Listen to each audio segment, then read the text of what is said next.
Айде сега все пак да разгледаме и по-лесните звукове от английската транскрипция.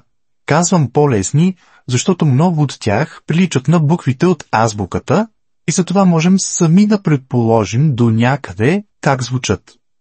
Нека обаче все пак ги разгледаме един по един и да чуем как се произнасят с помощта на BBC и една истинска англичанка. Ще видим и в какви думи участват. Първо имаме ето този знак и с две точки, които показват удължаване, т.е. това е дълго и. И. Да чуем все пак англичанката. И. И. Да видим и думи, примери, в които имаме удължено и. See. Machine. Добре. Следва отново удължена гласна, подобна на нашето У. Да чуем обаче англичанката как го произнася. У. У. И думи, в които можем да срещнем този звук. Goose. To. Още една дълга гласна. О. О. Father. Start. Hard. Добре, приключихме с дългите гласни и да видим сега това е тук отгоре, за малко да го изпуснем. Дали наистина се произнася е? Е. Е. Да чуем в кои думи участва. Dress. Head. Bed. Не е никак трудно. Сега минаваме на третия ред, където вече имаме двугласни. Те обаче не би трябвало да ни създадат проблем, защото са съставени от познати гласни. Ето първата примерно, имаме и а, значи би трябвало да се произнесе нещо от сорта на ия. Да видим. Ея. Ея. И в кои думи участва? Нея. Хея. Наистина не е сложно да се отгадне как се произнасят тези звукове. Да видим следващия дифтонг. А и значи става ай. Може би ай. Ай. И в кои думи участва? Price. High. Try. По-нататък имаме ой, което звучи доста забавно. Ой. Ой. Choice. Noise. Boy. Следващата двугласна е и а. Става ея. Но все пак да си чуем как англичанката ще я произнесе. Air. Air. Square. Fair. Pair. Предпоследната двугласна а и у, т.е. ау. Ау. Ау. И участва в думите mouth. Now.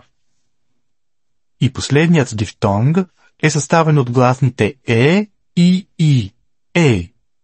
Ей. Ей. Face. Day. Както се казва, елементарно Уотсън. Приключихме с гласни, двугласни и така нататък и да видим сега съгласните и полугласните. Тук това, за което трябва да внимаваме, са ето тези три звука, които на пръв поглед са като нашите П, Т и К, но всъщност има малко разлика. На английски се произнасят с придихание, което ще рече, че издишваме, когато ги произнасяме. Нека видим англичанката как ще ги произнесе. Pack. Pop.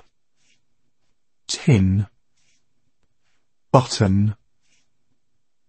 Came. Clock. Както вече казахме, тези три съгласни се различават от нашите П, Т и К, защото се произнасят с повече въздух.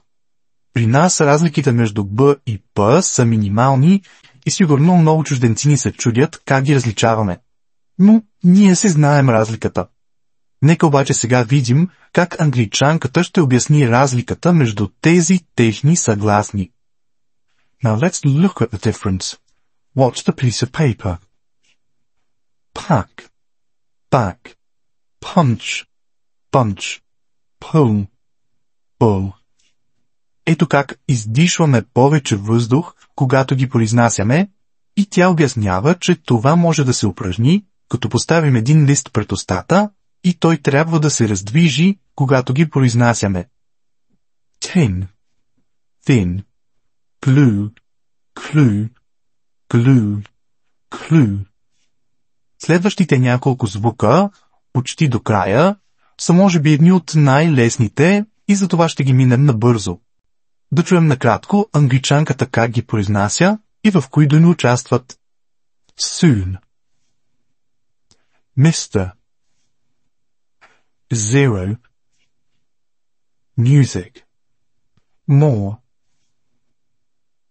hammer, nice, funny, here, hot, hello, very, heavy, bell, level, right, wrong. Останаха ни последните два звука. Този прилича на W и се произнася Л. Нека чуем. Wet, one, when. И последният е Й.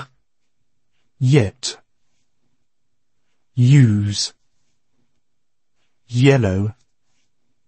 И така, сега вече спокойно можем да кажем, че сме разгледали всички звукове от таблицата. Лесни, сложни, на нито един звук не му се размина.